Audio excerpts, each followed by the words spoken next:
የትግራይ ጊዜያዊ አስተዳደር ፕሬዚዳንት ታደሰ ወረደ የስልጣን ዘመን በአንድ ዓመት ተራዘመ። አሜሪካና ኢራን ሆርሙዝ እንዲከፈትና ለ2 ሳምንት የተኩስ አቁም ለማድረግ ተስማሙ። 50 ዓመታት በላይ በዲፕሎማትነት ያገለገሉት አምባሳደር ቆንጂት ስነ ጊዮርጊስ በባልደረቦቻቸው ሲታወሱ አሜሪካና ኢራን አሸናፊነታቸውን ያወጁበት ጦርነት ምንን አስከተሏል የሚሉትን ዜናዎች በዝርዝር እናሰማለን። ሰላም ጤና ይስጥልኝ፣ እንደምን አላችሁ ውድ የተከዜ ቲዩብ ቤተሰቦች። 50 ዓመታት በላይ በዲፕሎማትነት ያገለገሉት አምባሳደር ቆንጂት ለግማሽ ክፍለ ዘመን ኢትዮጵያን በዲፕሎማሲያዊ መድረክ ያገለገሉት አምባሳደር ቆንጂት ስነ ጊዮርጊስ መጋቢት 26 2018 ዓመተ ምህረት አርፈዋል። አምባሳደር ቆንጂት የዲፕሎማሲውን መስክ የተቀላቀሉት በ1950ዎቹ መሆኑን የህይወት ታሪካቸው ያሳያል። በ1932 ዓ.ም ሐረር ውስጥ የተወለዱት አምባሳደሯ የሁለተኛ ደረጃ ትምህርታቸውን ካጠናቀቁ በኋላ ከእህታቸው ጋር ወደ ለንደን በማቅናት ትምህርታቸውን ተከታትለዋል። ከዚያ የዓለም አቀፍ ግንኙነት ትምህርትን ለማጥናት ለንደን ዩኒቨርሲቲ ኮሌጅ በመግባት የመጀመሪያ ዲግሪያቸውን አግኝተዋል። አምባሳደር ቆንጂት በዓለም አቀፍ ግንኙነት ከእንግሊዝ ሀገር ተመርጠው መጥተው ውጭ ጉዳይ ሚኒስቴር ውስጥ ለመቀጠር የገጠማቸው ተግዳሮት ከፍተኛ መሆኑን አምባሳደር ታደለች ኃይለ ሚካኤል ለቢቢሲ ተናግረዋል። በወቅቱ የነበሩት ሚኒስተር ለቀናት ተመላልሰው እንዲቀጥሯቸው ቢጠይቁም በወቅቱ ሴት የምትገባበት የስራ መስክ አልነበረም ብለው ስለሚያስቡ በቶሎ ምላሽ አለማግኘታቸውን አምባሳደር ታደለች ያስታውሳሉ። አምባሳደር ቆንጂት ያለመታከት እየተመላለሱ ሚኒስትሩን መልስ እንዲሰጣቸው በመጠየቃቸው ኋላ ላይ ውይ ችኮ ትቀጠር ብለው ሚኒስትር መወሰናቸውን ጠቅሰዋል። ነገር ግን ቆንጂት አምባሳደር ለመሆኑ ረጅም ዓመታት መጠበቅ ግድ እንደሆነባቸው አምባሳደር ታደለች ይናገራሉ። በወቅቱ የአምባሳደር ቆንጂት ያጠኑት ትምህርት ዓለም አቀፍ ግንኙነት የነበረ ቢሆን ሴት በመሆናቸው ብቻ ከፍተኛ ተግዳሮት መጋፈጣቸውን ይናገራሉ። ከተቀጠሩ በኋላ ቢሆን ሴት በመሆናቸው ብቻ በስራው ለማስቀጠር መሆኑን አምባሳደር አድርጎ ለመሾም ወጣት ናት፣ ልጅ ናት፣ ሴት ናት፣ ደግሞ አግብታ አርግዛ በሚል ሰዎች ምናልባት ውጭ ጉዳይ ከተቀጠሩ ሰዎች ወደ አምባሳደር ደረጃ ለመሸጋገር እጅግ ብዙ ጊዜ የወሰደባቸው እሳቸው ሊሆኑ ይችላሉ ተብለዋል። አምባሳደር ቆንጂት በኢትዮጵያ የዲፕሎማሲ ታሪክ ውስጥ ከአምባሳደር ዮዲት እምሩ ቀጥሎ የሀገሪቱ ሁለተኛዋ ሴት አምባሳደር በመሆን ሀገራቸውን ያገለግሉ እንደነበሩ አምባሳደር ዲና ሙፍቲ ለቢቢሲ ተናግረዋል። በኦቶዋ ካናዳ የኢትዮጵያ ኤምባሲ እንዲሁም በውጭ ጉዳይ ሚኒስቴር ዋናው መስሪያ ቤት በአፍሪካና በሌሎች ክፍሎች ውስጥ በጋራ መስራታቸውን ያስታወሱት አምባሳደር ዲና የማስታወሳቸው ለሀገራቸው ባላቸው ከፍተኛ ፍቅር ነው ይላሉ። በሀገር ጉዳይ ቆቅ የሆኑት ዲፕሎማት ለ52 ዓመታት ኢትዮጵያን በዲፕሎማትነት ያገለግሉት አምባሳደር ቆንጂት የሙያ አጋሮቻቸው ተንቀሳቃሿ የአፍሪካ ጉዳዮች ኢንሳይክሎፔዲያ በማለት ይጠሯቸዋል። በአፍሪካ ህብረት፣ በተባበሩት መንግስታት የአፍሪካ ኢኮኖሚክስ ኮሚሽን ቋሚ መልእክተኛ በመሆኑ ሀገራቸውን አገልግለዋል። በምስራቅ አፍሪካ የልማት በየነ መንግስት ተቋም ኢጋድ ውስጥ ደግሞ ከሰኔ 2009 እስከ መስከረም 2011 ዓ.ም ድረስ የደቡብ ሱዳን ሰላም ስምምነት ልዩ አማካሪ በመሆን አገልግለዋል። አምባሳደር ቆንጂት በነበራቸው ልምድ በካበቱት ልምድ በጣም ትንንሽ ነገሮችን አንጥረው ማየት ይችላሉ ያሉት ደግሞ አምባሳደር ታደለች ናቸው። ይቅርታ፣ ከእርሳቸው ጋር የሚሰሩ ዲፕሎማት በሚያዘጋጀው የጽሑፍ ረቂቅ ላይ የሚሰራውን ስህተት ቢኖር አበጥረው ስለሚመለከቱ የሚያልፍ ነገር አለመኖሩን ይጠቅሳሉ። የትግራይ ጊዜያዊ አስተዳደር ፕሬዚዳንት ታደሰ ወረደ የስልጣን ዘመን በአንድ ዓመት ተራዘመ።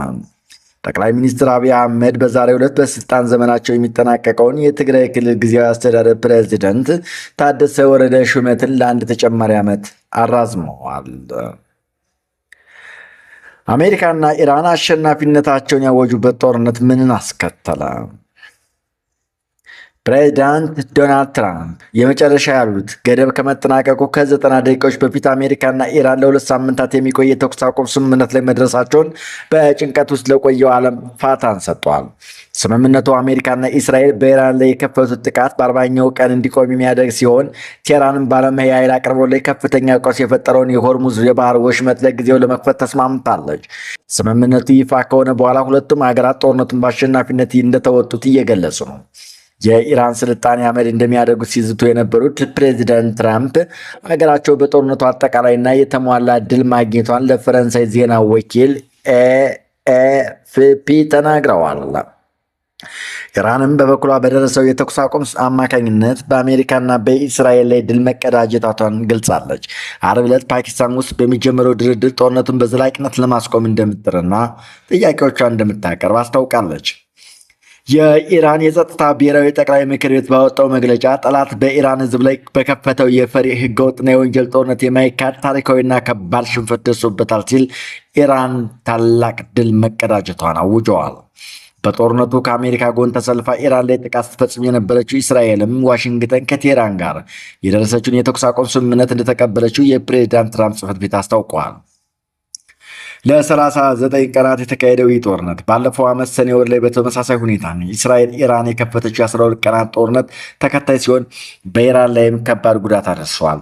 ከመጀመሪያው ጥቃቱ ዕለት አንስቶ ጠቅላይ መሪዋና ሌሎች ከፍተኛ ፖለቲካና ወታደራዊ መሪዎቿ የተገደሉባት ኢራን በቀላሉ እጇን አልሰጠችም። ዶናልድ ትራምፕ በጥቂት ሳምንታት ውስጥ በኢራን የአገዛዝ ለውጥ በማምጣት ይጠናቀቃል ያሉት ጦርነት የቴህራን የአጸፋ እርምጃን አስከትሎ ለ6 ሳምንታት ዘልቋል። ኢራን የዓለም 20 በመቶ የነዳጅ ምርት ከፋርስ ባሕረ ሰላጤ ሀገራት የሚወጣበትን ሆርሙዝ ወሽመጥ በመዝጋት የጦርነቱ ወላፈን በቀሪው ዓለም እንዲዳረስ አድርጋለች። ከዚህም አልፋ የአሜሪካ ወዳጅ የሆኑ የመካከለኛው ምስራቅ ሀገራትን በድሮና በሚሳኤል ያለማቋረጥ ታጠቃ ቆይታለች። መጀመሪያ ላይ ኢራን እጅ እንድትሰጥ በአሜሪካ ባለስልጣናት በተደጋጋሚ የተጠየቀች ቢሆንም ተቀባይነት ሳያገኝ ቀርቷል።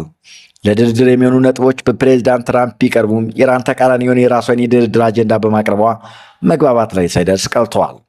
ሳምንታት እየተቆጠሩ ሲሄዱ እንዲሁም የሆርሙዝ ወሽመጥ የመርከቦች እንቅስቃሴ መስተጓጎል በዓለም የነዳጅ አቅርቦትና በዋጋ ላይ ቀውስ ሲያስከትል አሜሪካ ሌሎች አገራት ጣልቃ እንዲገቡ እስከ መጠየቅ ደርሳለች። ትራምፕ የሰሜን አትላንቲክ ጦር ቃል ኪዳን ሀገራት ኔቶ አባላት የሆርሙዝ ወሽመጥን በማስከፈት በኩል እንዲሳተፉና አሜሪካ ጎን እንዲቆሙ ቢጠይቁም ተቀባይነት ሳያገኙ ቀርተዋል። ይህም ከምዕራባውያን ወዳጆቻቸው ጋር ያላቸውን ግንኙነት ከማሻከር አልፎ አሜሪካን ከኔቶ ለማስወጣት እያሰቡ መሆናቸው እንዲናገሩ አድርጓቸዋል። የአሜሪካ የኔቶ አጋሮችና ሌሎች ሀገራት በኢራን ላይ የሚካሄደውን ጦርነት የመቀላቀል ፍላጎት እንደሌላቸው በይፋ ገልጸዋል። አንዳንዶቹም የጦርነቱን ተገቢነት እስከ መጠየቅ ደርሰዋል። ኢራን በጦርነቱ ውስጥ የሆርሙዝ መተላለፊያ ጉዳይ እንደ ወሳኝ የተጽዕኖ መሳሪያ በመያዝ ከጥቂት የወዳጅ መርከቦቿ ውጭ በሺዎች የሚቆጠሩ ነዳጅ ጣይ መርከቦች በአካባቢው እንዲያልፉ እገዳ ቆይታለች።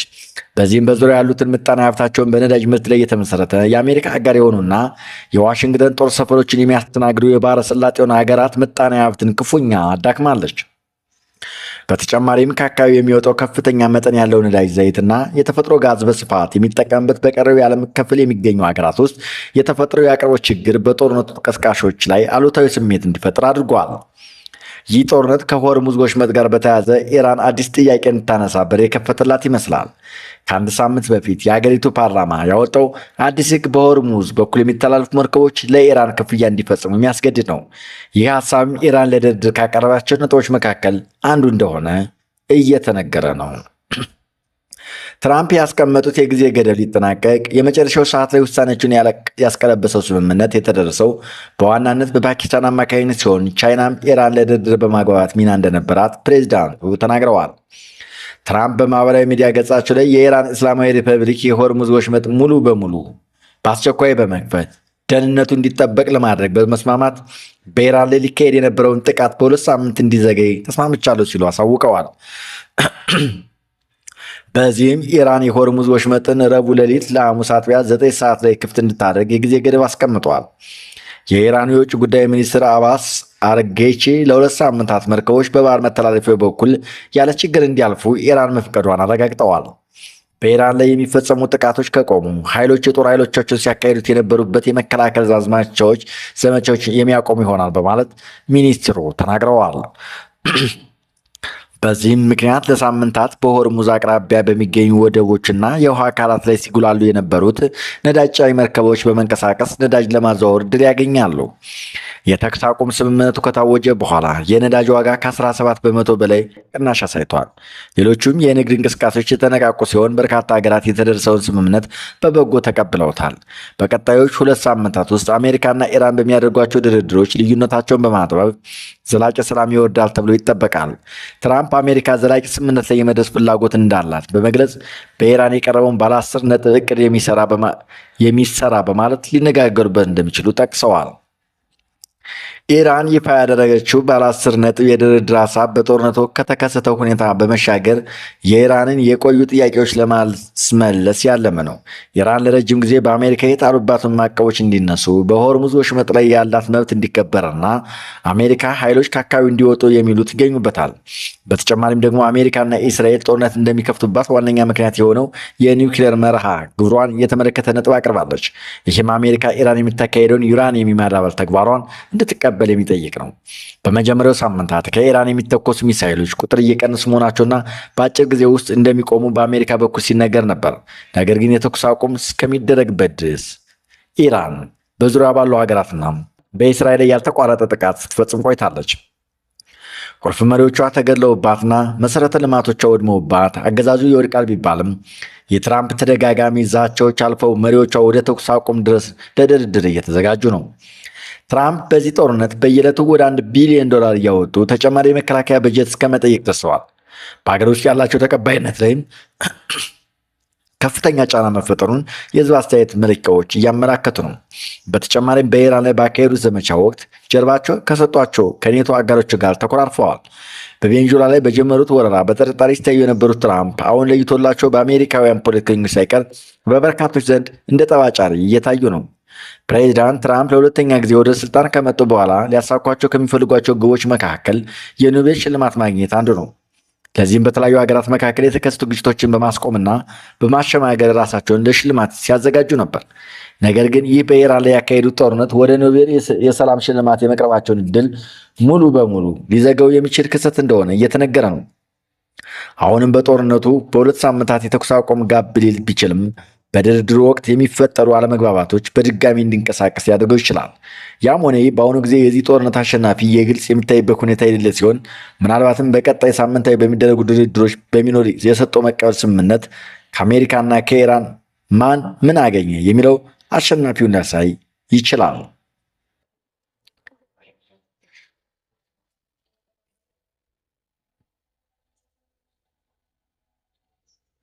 ፓኪስታን እንዴት አሜሪካና ኢራን የተኩስ አቁም ላይ እንዲደርሱ ማገዝ ቻለች? በኢራንና አሜሪካ መካከል ለ2 ሳምንታት የሚዘልቅ የተኩስ አቁም ስምምነት ከመታወጁ ከጥቂት ሰዓታት አስቀድሞ በፓኪስታን በኩል የተስፋ ጭላንጭሎች ይታዩ ነበር። ስማቸው እንዳይጠቀስ የገለጹ የፓኪስታን ምንጭ ለቢቢሲ እንደተናገሩት ሀገራቸው በኢራንና በአሜሪካ መካከል የማሸማገል ስራዋን በፍጥነት ማከናወን ቀጥላ ነበር። ከፓኪስታን ወገን ድርድሩን የሚመሩት ሰዎች በጣም ጥቂት ናቸው። አሸማጋዮቹ ዘንድ የነበረው ስሜት ሁኔታ አስቸጋሪና ከባድ እንደሆነ የሚጠቁም ነበር። የትራምፕ ቀነ ገደብ ከመጠናቀቁ በፊት ስምምነት ላይ ለመድረስ ጥቂት ሰዓታት ብቻ ቀርተው ነበር። ቢሆንም ግን ጦርነትን የሚያስቆም ስምምነት እንደሚኖር ተስፋ አድርገው እንደነበር የቡድኑ አባል ያልሆኑት ምንጭ ለቢቢሲ ተናግረዋል። ቢቢሲ እንደዘገበው ፓኪስታን ባለፉት ጥቂት ሳምንታት በኢራንና በአሜሪካ መካከል አሸማጋይ ሆና በሁለቱ ሀገራት መካከል መልእክቶችን ስታስተላልፍ ቆይታለች። ፓኪስታን ከኢራን ጋር ታሪካዊ ግንኙነት ያላት ሲሆን ድንበር ከመጋራት በተጨማሪ ከሀገሪቱ ጋር የወንድማማችነት ግንኙነት እንዳላት አዘውትራ ትጠቅሳለች። ከአሜሪካ ጋርም ግንኙነት አላት። ፕሬዚዳንት ዶናልድ ትራምፕ የፓኪስታን የጦር ኃይሎች አዛዥ አሲም ሙኒር የሚወዷቸው ፊልድ ማርሻል እንደሆኑ ሲናገሩ ተደምጠዋል። ከአብዛኞቹ በተሻለ ሁኔታ ኢራንን ያውቋታል ሲሉም አሞካሽተዋቸዋል። በስምምነቱ ማንም እርግጠኛ አልነበረም። የፓኪስታን የውጭ ጉዳይ ሚኒስትር ኢሻቅ ዳር ማክሰኞ ምሽት በፓርላማ ባደረጉት ንግግር እስራኤል ሰኞ ዕለት በኢራን ላይ ጥቃት ከመሰንዘሯና ኢራን ሳውዲ አረቢያን ከማጥቃቷ በፊት ነገሮች በጥሩ አቅጣጫ እየተጓዙ እንደሆነም በጣም ተስፋ አድርገን ነበር ብለዋል። ፓኪስታን ነገሮችን በተቻለ መጠን ለመቆጣጠር እየሞከረች ሲሉ ተናግረዋል። ፊልድ ማርሻል ሙኒር ግልጽ የሆነች ትችት ሰንዝረዋል። ማክሰኞ ዕለት ለወታደራዊ ባለስልጣናት ሲናገሩ በሳውዲ አረቢያ ላይ የተሰነዘረው ጥቃት ግጭቱን በሰላማዊ መንገድ ለመፍታት የሚደረጉ ጥረቶችን ያበላሻል ብለዋል። ይህ ግጭት ከተጀመረ ወዲህ ፓኪስታን ለኢራን ያስተላለፈችው ጠንካራ መልእክት ነው። አንዳንድ ተንታኞች ይህም በኢራን ላይ ጫና ሊጨምር እንደሚችል ጠቁመዋል። ፓኪስታን ከሳውዲ አረቢያ ጋር የመከላከያ ስምምነት አላት። ሳውዲ አረቢያ ላይ ተደጋጋሚ ጥቃቶች መሰንዘራቸውን ተከትለው ግን ይህ ስምምነት አልተነሳም። እኩለ ሌሊት ላይ የፓኪስታን ጠቅላይ ሚኒስትር በኤክስ ገጻቸው ላይ ዲፕሎማሲያዊ ጥረቶች ተጨባጭ ውጤቶችን ለማምጣት በሚያስችሉ መልኩ እየተሻሻሉ ነው ሲሉ ጽፈዋል። ፕሬዚዳንት ትራምፕ ያስቀመጡት የጊዜ ገደብ ለ2 ሳምንታት እንዲያራዝሙ እና ኢራንም ለተመሳሳይ ጊዜ ሆርሙዝን ወሽመጥ እንድትከፍት ጠይቀዋል። በፓኪስታን የኢራን አምባሳደር ሬዛ አሚሪ ሞጋዳም አንድ ወሳኝ ደረጃ ወደፊት ተራምደናል ሲሉ በኤክስ ገጻቸው ጽፈዋል።